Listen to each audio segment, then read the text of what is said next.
Hola, buenas tardes. ¿Cómo están, chicos? Hola, buenas tardes, profe. ¿Están viendo la pantalla bien de aparato digestivo en la parte de glándulas? Sí, sí, Bueno, genial. Espero un minutito y empezamos. Somos muy poquitos, pero bueno, hay que empezar puntual. Eh, Hay que recordarle a los compañeros que hay que conectarse a las clases. Estuve contemplando mucho y se puede contemplar algunas situaciones por todo este tema, por ahí en horarios o de conexión o lo que sea, pero somos 164 y generalmente no está habiendo más de 30 participantes. Es importante que nos conectemos porque nos vamos sacando las dudas, no es lo mismo después verla que poder preguntar si surge una duda, ¿sí? Así que bueno, después les comentamos a los compañeros que no se conectaron hoy que hay que empezar a conectarse porque nos queda poquito tiempo, nos quedan muchos temas como dijimos y es importante que de cada clase nos vaya quedando un concepto básico.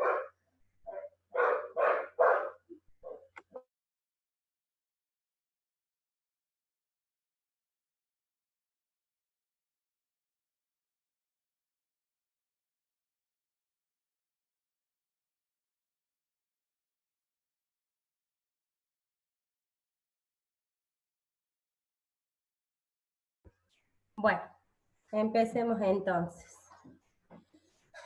Habíamos visto en la clase anterior a esta todo lo que era el tubo digestivo, que eran todos los órganos huecos, que los aprendimos a describir en capas, porque al ser órgano hueco la mayoría necesitamos describirlo en capas y saber qué tenía cada una de ellas.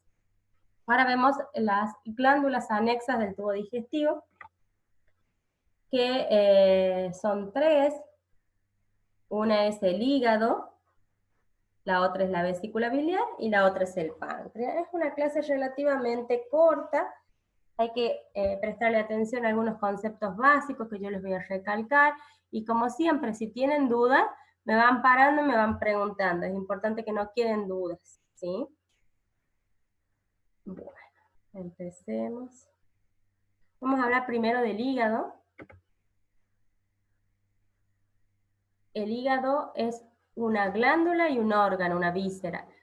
Es la glándula más grande de todas y es una de las vísceras más voluminosas. Pesa aproximadamente 1,5 kilos, ¿sí? Está ubicada en el hipocondrio derecho, por debajo del reborde costal, ¿sí? Clásicamente tiene dos lóbulos importantes, divididos por un ligamento que se llama ligamento falciforme. Eso es en cuanto a lo que es la ubicación y la estructura anatómica. ¿Mm? A su vez, aparte de esos dos lóbulos, está dividido después en lobulillos, que ya vamos a ver, que es lo que nos importa histológicamente. Vamos entonces, dijimos como una reseña anatómica, es una glándula y es una de las glándulas más grandes, es una víscera que está dividida en dos grandes lóbulos por un ligamento llamado falciforme, que va a dividir en el lóbulo derecho y el lóbulo izquierdo.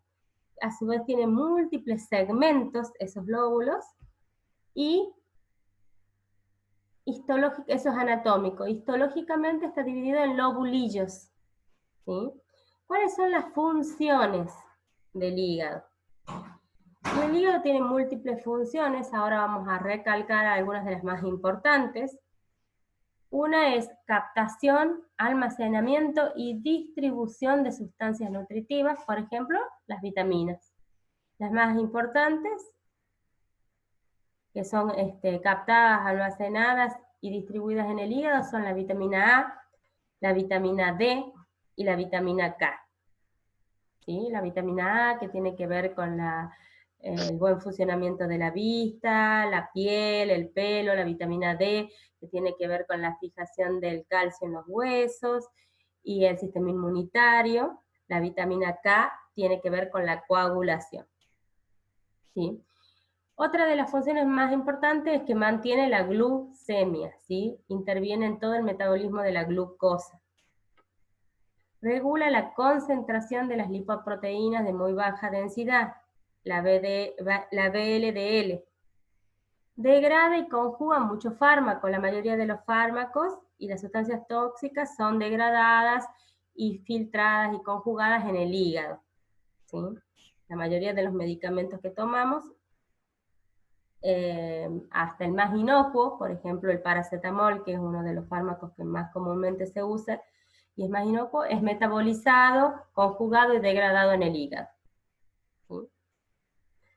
Produce proteínas como la albúmina, como las lipoproteínas, la glucoproteína, la trombina, el fibrinógeno y las globulinas. Albúmina, lipoproteínas, glucoproteínas. Acá que les puede sonar raro, la protrombina y el fibrinógeno, que tienen que ver también con la coagulación. O sea que acá interviene en dos factores de la coagulación, la vitamina K y la producción de algunas proteínas de la cascada de la coagulación, que es la protrombina y el fibrinógeno. También produce algunas proteínas como las globulinas, que tienen que ver con el sistema inmunitario. Tiene función endocrina y función exócrina, por eso decimos que es una glándula, es una víscera y es una glándula. La función exócrina es la de producir la bilis. La bilis es la que nos sirve nos ayuda a la digestión sobre todo de las grasas, ¿sí? Y la función endocrina del hígado es modificar algunas hormonas, por ejemplo la tiroxina, ¿se acuerdan de la glándula tiroides? La hormona de crecimiento, la insulina y el glucagón. Que insulina y glucagón están producidas en el páncreas, pero acá en el hígado pueden sufrir modificaciones. O sea que tiene funciones endócrinas y funciones exócrinas. Exócrina lo que da hacia afuera, o sea, la bilis es la producción del hígado para colaborar con la digestión de las grasas. Y la función endocrina es la de la modificación de algunas hormonas, como dijimos, tiroxina, hormona de crecimiento, insulina y glucagón, y principalmente el mantenimiento de la glucemia y la participación del metabolismo de la glucosa. ¿Estamos? Tiene dos funciones. Y ahora vamos a lo puramente histológico, ¿sí? A ver,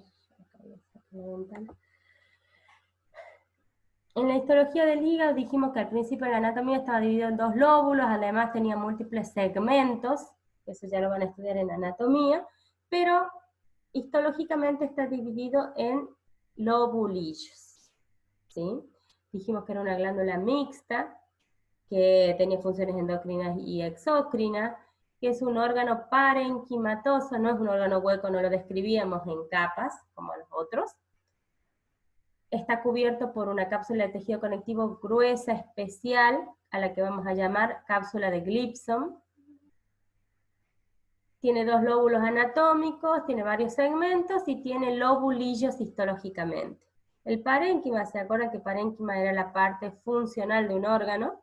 Está dado por unas células que son los hepatocitos. Las células del hígado las vamos a llamar hepatocitos. Y estas se ubican en forma de cordones o de trabéculas o de hileras. ¿Sí? Estas células son poliédricas o cúbicas que se van a ubicar en forma de hilerita o de cordón. Son los hepatocitos.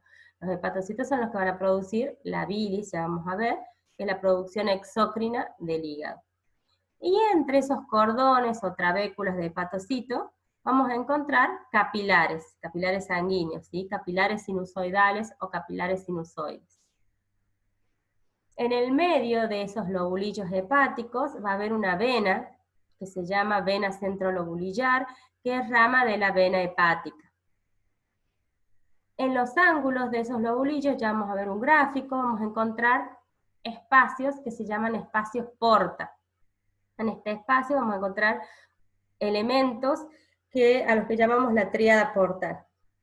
La tríada portal va a estar constituida por, obviamente, tres elementos que ocupan el espacio porta.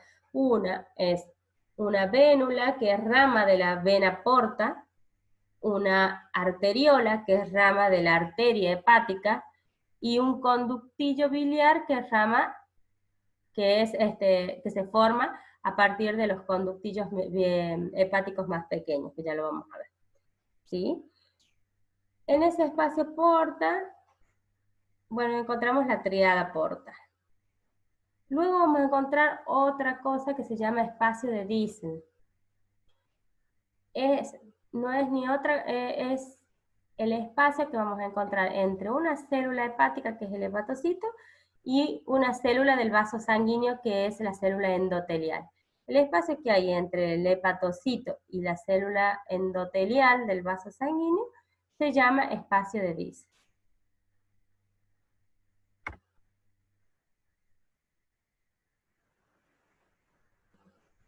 Acá tenemos una imagen histológica donde podemos ver bien delimitado el lobulillo hepático.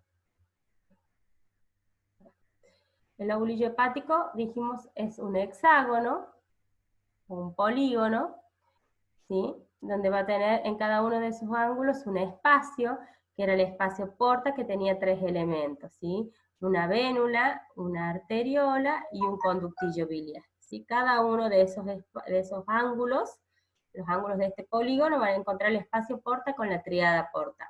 En el medio, acá, vamos a encontrar la vena centrolobulillar, que dijimos que no era otra cosa que una rama de la vena hepática terminal. Acá, constituyendo todo el lobulillo, vamos a encontrar en forma de cordones las células cúbicas o poliédricas, que son los hepatocitos, que da la impresión como si fueran convergentes hacia la vena centrolobulillar.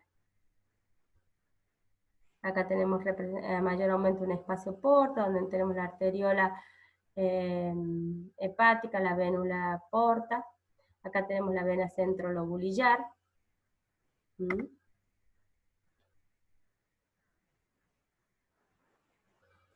Y vamos a hablar del lobulillo hepático clásico. Entonces, la unidad estructural y funcional histológica del lobulillo del hígado es el lobulillo hepático clásico, ¿sí? Que es, como vimos recién en la imagen, un polígono hexagonal. Está rodeado por tejido conectivo, lo que le daba el límite a este polígono era un tejido conectivo. En los ángulos vamos a encontrar espacios que se llaman espacios porta, también lo podemos llamar espacio de Kiernan, pero siempre utilizamos el espacio porta, que es más fácil de recordar para ustedes, pero por las dudas, para que sepan que también se puede llamar espacio de Kiernan. En el medio de este lobulillo siempre vamos a encontrar en el centro una vena llamada centrolobulillar, que es rama de la vena hepática terminal.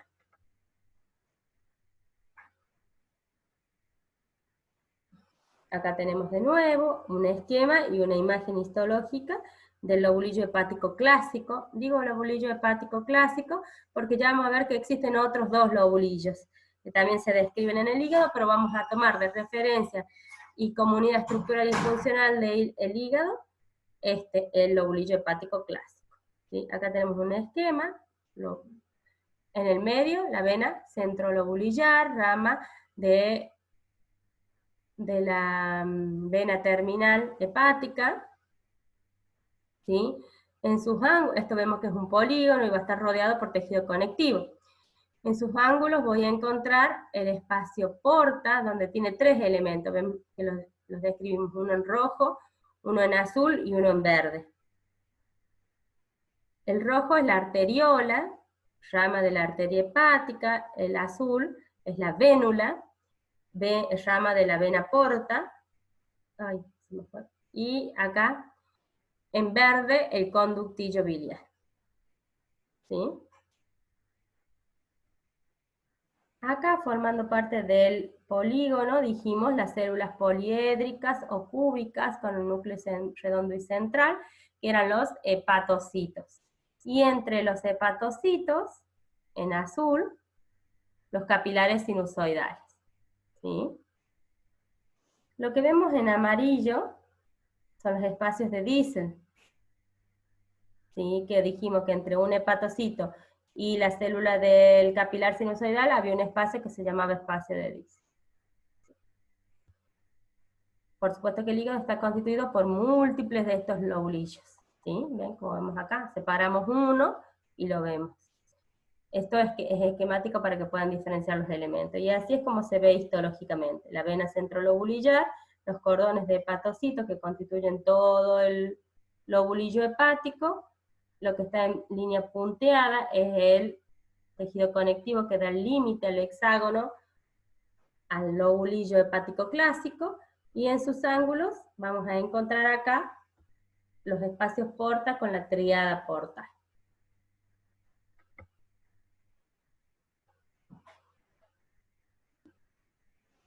Dijimos que la célula típica del hígado se llamaba hepatocito y que se ubicaba formando cordones o trabéculas en el lobulillo hepático clásico. ¿Sí? Son estas hileritas o cordones o trabéculas están formadas por una célula de espesor.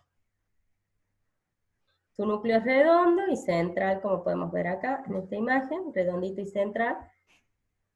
La forma más bien cúbica, y están como cordones y da la impresión de que se dirigen todos hacia la vena centrolobulilla. Pero no es la única célula que podemos encontrar en el hígado. También podemos encontrar otra célula que llamamos célula de Ito o lipocitos. ¿Por qué se llama lipocito? Porque es una célula, miren acá, está interpuesta, estas son las cúbicas, que son los hepatocitos, con su núcleo redondo y central, y esta célula, la célula de Ito, es una célula que está interpuesta entre los hepatocitos, y que está compuesta por múltiples gotitas lipídicas, gotitas de grasa, y tiene como función sintetizar células reticulares, que son células de sostén, y sobre todo sintetizar la vitamina A. Esa es una función muy importante, ¿sí? Entonces hasta ahora vamos conociendo dos células acá en el hígado, el hepatocito, que es la célula típica, cúbica, con núcleo redondo y central, que se ubica formando cordones o trabéculas de una sola célula de espesor, que su función es la formación de la bilis, y ahora vamos a encontrar esta célula nueva que se va a encontrar interpuesta entre los hepatocitos y que tiene otra función que es la de sintetizar principalmente la vitamina A. Se llama célula de Ito o lipocitos. ¿Sí? Tiene múltiples gotitas de lípido o de grasita dentro de ella.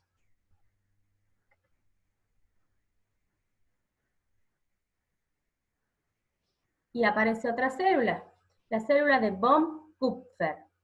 ¿Sí? Hasta ahora vamos tres entonces, hepatocito, célula de Ito y la célula de von Kupfer. La célula de von Kupfer no es otra que la célula inmunitaria, ¿sí? La del sistema monocítico mononuclear, ¿sí? Fagocítico mononuclear. Se encuentra en los capilares, vieron que dijimos que había una hilerita de células hepáticas y entre ellas, entre los cordones o trabéculas, encontramos capilares sinusoidales. Bueno, esta célula, que es de defensa, se va a encontrar en los capilares sinusoidales. Y como dijimos, pertenece al sistema monocítico macrofágico mononuclear. Son células fagocíticas, son de defensa, y lo que hacen principalmente es destruir el glóbulo rojo que no fue destruido en el vaso. ¿Se acuerdan que el glóbulo rojo cuando envejecía era destruido en el vaso? Pero que el hígado también cumplía esta función en menor cantidad, en menor proporción que el vaso, pero también cumplía el hígado. Bueno, acá estas células son las encargadas de destruir los glóbulos rojos en el hígado, las de von Kupfer.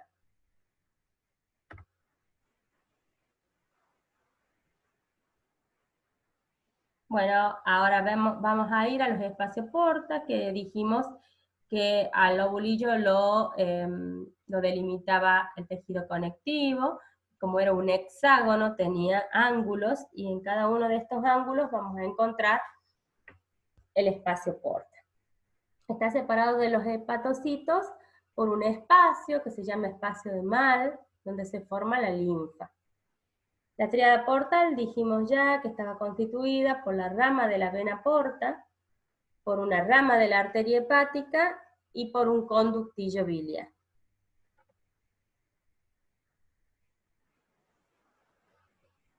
Acá vemos el espacio porta. En esta primera imagen, acá sería la vena centrolobulillar, ven los cordones de hepatocito intercalados con los capilares sinusoidales, y acá encontramos un espacio porta. Acá, a mayor aumento, la vena, rama de la vena porta, la arteriola, rama de la arteria hepática, y el conductillo biliar. ¿Sí? Acá igual, acá hay un lobulillo otro, y acá tenemos uno de los ángulos con el espacio porta.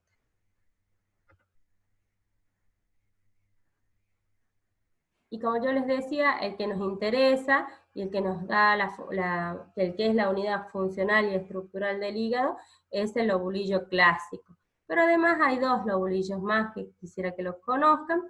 Uno es el lobulillo o acino de Rappaport.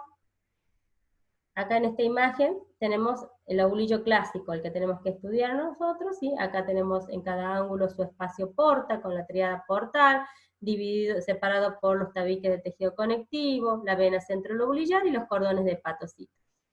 El acino de Rappaport lo vamos a tomar, para señalarlo, vamos a tomar como referencia dos venas centrolobulillar, ¿sí? Esto es un rombo o un óvalo. Dos venas centrolobulillar contiguas, o sea que estén cercanas, y toma dos espacios porta, también cercanos, ¿sí?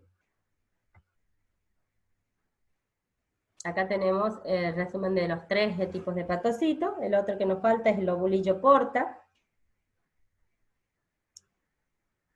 ¿sí? El lobulillo porta va a estar tomando en el medio como va a tomar un espacio porta y va a formar un triángulo tomando tres venas centrolobulillar, ¿sí? Este es el lobulillo clásico, el que vimos hasta ahora. Este es el lobulillo portal, que toma como centro un espacio porta y como puntas tres venas centrolobulillares. Y el acino de Rappaport o lobulillo de Rappaport, que es un rombo o un óvalo, que va a tomar dos venas centrolobulillares y dos espacios porta.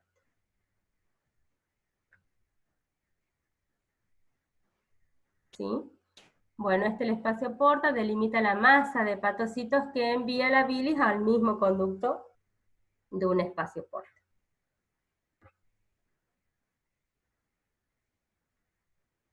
Bueno, ahora vamos a ver la vía biliar. Dijimos entonces que la bilis se va a producir en el hepatocito, que es la célula hepática. Desde allí va a pasar a lo que se llaman canalículos biliares. De estos canalículos biliares se van a formar, se van a ir uniendo y se van a formar conductos biliares intermedios o conductos de Hering, ¿sí? Son de pequeños canalículos, se van formando conductos cada vez más grandes. El canalículo biliar se van a unir y van a formar el conducto de Hering. Luego, estos conductillos biliares, van a pasar al espacio porta, van a ir al conductillo biliar del espacio porta. Todos los conductillos biliares del espacio porta se van a unir y van a formar un conducto grande, que es el conducto hepático, que va a salir del hígado, y se va a unir al conducto cístico, que es el conducto que viene de la vesícula biliar, y van a formar el colédoco.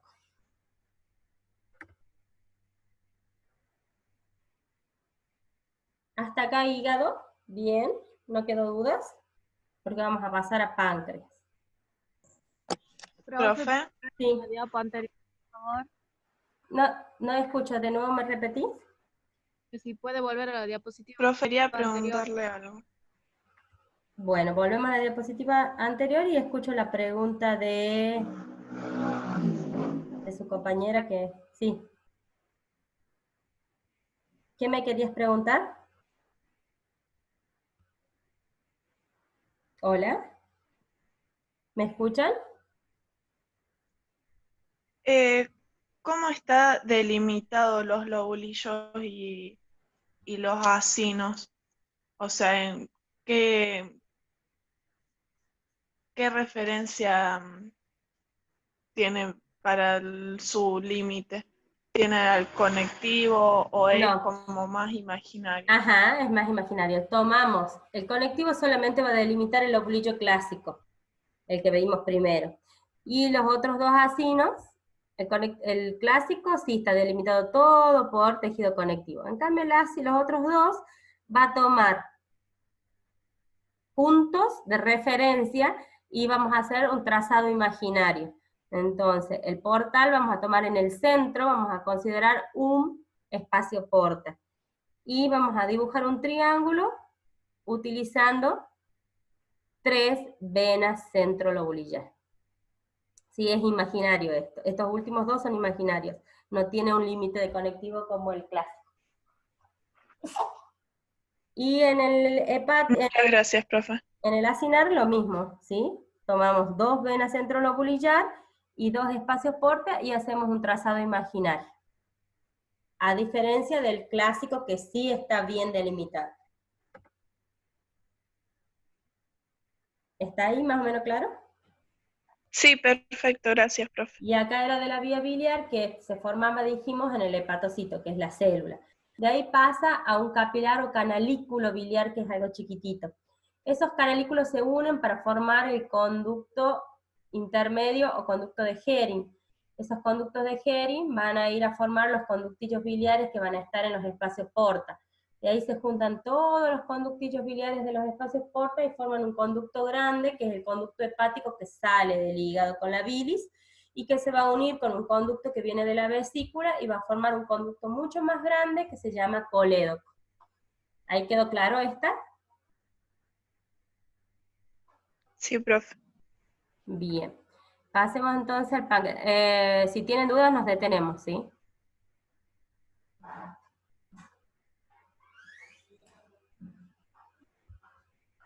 Bueno, pasemos al páncreas. Páncreas, lo hemos mencionado también como glándula endocrina, es una glándula mixta, ¿sí? Exócrina y endocrina.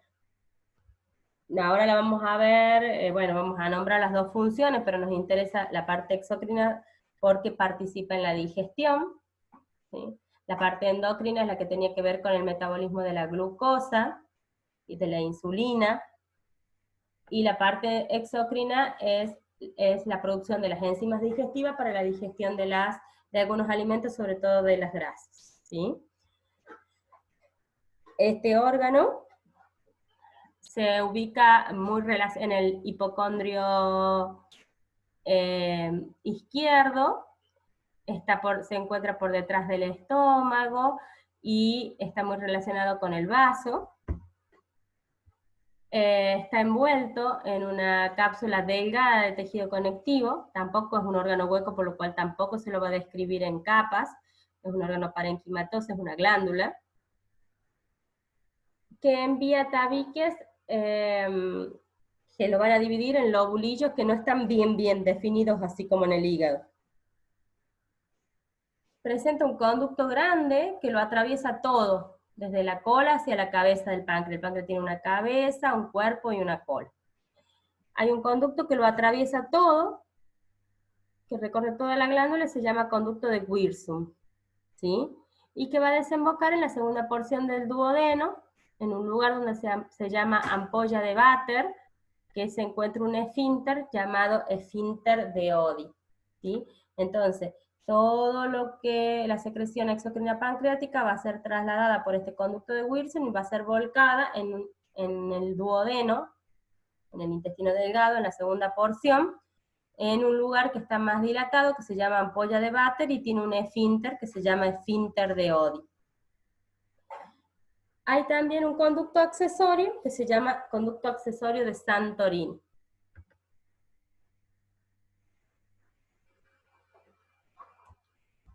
El páncreas exócrino está formado por acinos, es una glándula acinar, ¿se acuerdan? Acinos principalmente serosos que que sintetizan proteínas que son proenzimas, ¿sí? Proenzimas digestivas. Y que tienen una diferencia de los otros acinos que habíamos visto, que en este vamos a encontrar, y eso es importante que recuerden, una célula centroacinar, que no es otra cosa que la desembocadura de un conducto que inicia ahí, que se llama conducto intercalar, y que produce bicarbonato, ¿sí? Entonces, esto es muy importante. Tiene una célula centroacinar, que es la desembocadura de un conducto, que se llama conducto intercalar, y que este conducto intercalar tiene la función de producir bicarbonato. ¿Cuáles son las enzimas pancreáticas o la secreción exócrina del páncreas? La tripsina, la quimiotripsina, la amilasa, la desoxirribonucleasa, la lipasa y la fosfolipasa. Todas estas dos son enzimas digestivas que van a colaborar para la digestión de distintos alimentos, sobre todo los que son de alto contenido graso.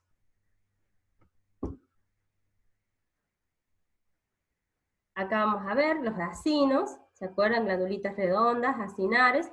Estos son serosos, por eso son oscuros. Los acinares. Ahí tenemos. Y acá tenemos todo lo que es páncreas, está dividido en lobulillos que no están bien definidos, ven ahí. Y tiene numerosos acinos serosos, que son los que van a producir la secreción exocrina del páncreas, que son todas las enzimas digestivas.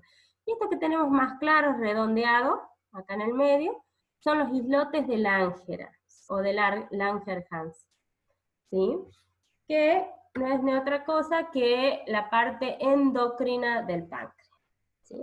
La parte endocrina del páncreas entonces va a estar constituida por un cúmulo de células que se llaman islotes de Langerhans, que se encuentran, son estructuras redondeadas que se destacan por ser más claras que los acinos serosos, como vimos recién en la imagen. Son más numerosas en la cola y en la cabeza del páncreas y tienen distintos tipos de células. Contiene las células alfa, que van a producir glucagón, que es una hormona, y la acción de esta hormona es producir hiperglucemia, levantar la glucosa en sangre. Hay otras células que son las células beta de los islotes de Langerhans, que van a producir insulina. Y la función de la insulina es ser hipoglucemiante, o sea, el descenso de la glucosa en sangre. Después tenemos otra célula, la célula delta, que produce somatostatina, que va a inhibir la producción, o va a regular la producción de las otras dos, de la alfa y la beta. Recordemos que la alfa y la beta deben mantener un equilibrio para mantener una glucemia normal, porque si el glucagón aumenta la glucemia y la insulina la disminuye, debe haber un equilibrio entre ellas dos, y participa en esto las células deltas de somatostatina. También tenemos otras células de menor importancia, pero que también tienen su función, que es la F, que producen péptido pancreático, que también interviene en la parte endocrina de la digestión, y el péptido intestinal vasoactivo. ¿Alguna duda sobre páncreas? Acá tenemos la imagen de los islotes de Langerhans o de Langerhans. Estos son los acinos serosos, productores de enzimas digestivas o proenzimas.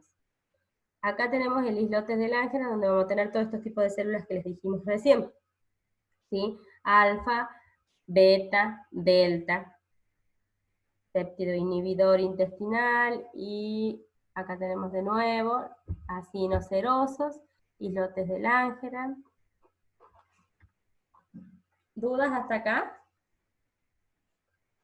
Entonces, el páncreas, glándula mixta, es exócrina y endócrina. La parte exócrina es la parte que aporta enzimas digestivas para la digestión principalmente de alimentos en alto contenido de grasas, y lo va a hacer por medio de los acinos serosos del páncreas.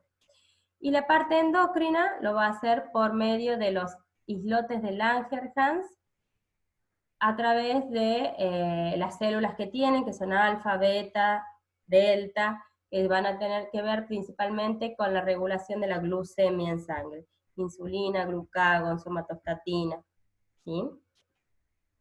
¿Dudas hasta acá sobre páncreas?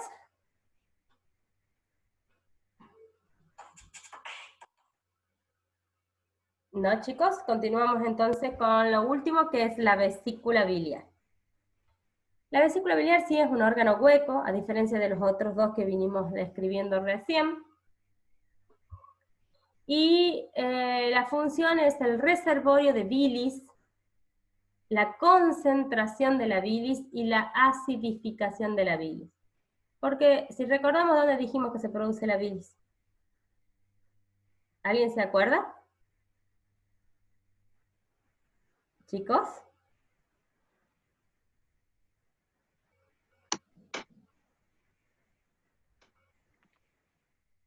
¿Alguien me escuchó? Ni idea.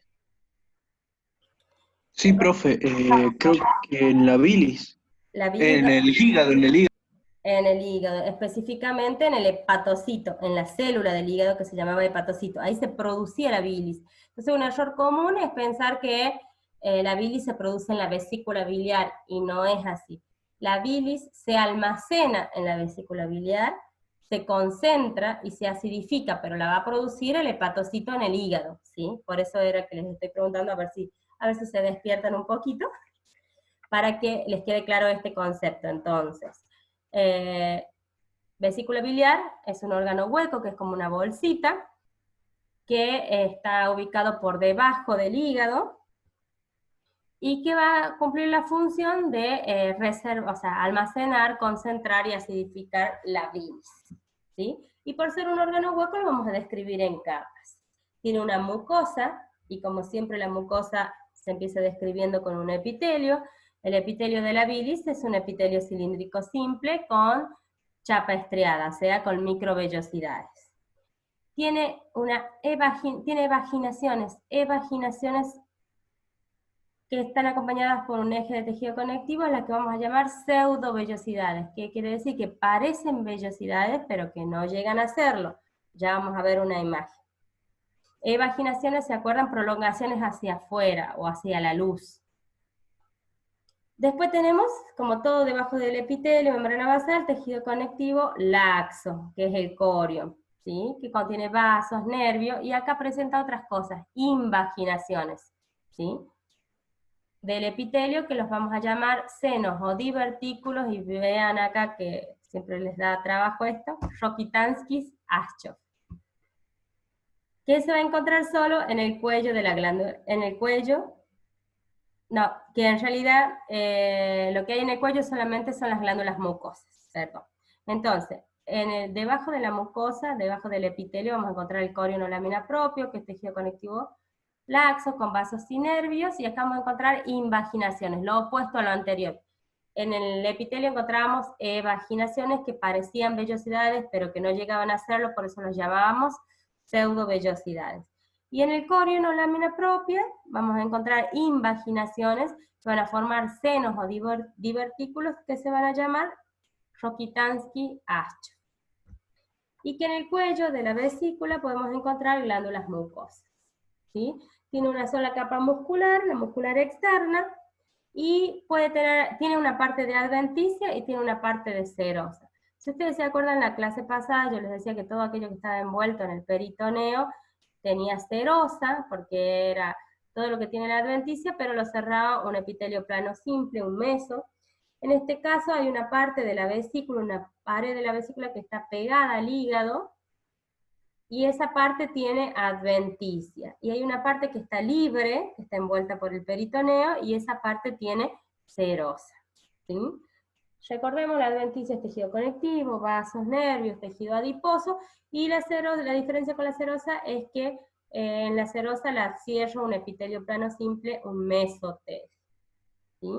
Ahí vamos a ir a ver las imágenes para que vean cuáles son las evaginaciones y cuáles son las invaginaciones.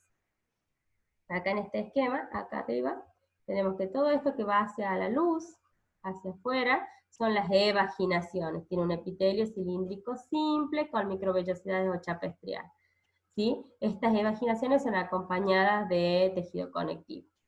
Y acá lo que viene hacia adentro, esto, son las invaginaciones, que son los divertículos de Aschoff-Tawara, ¿sí?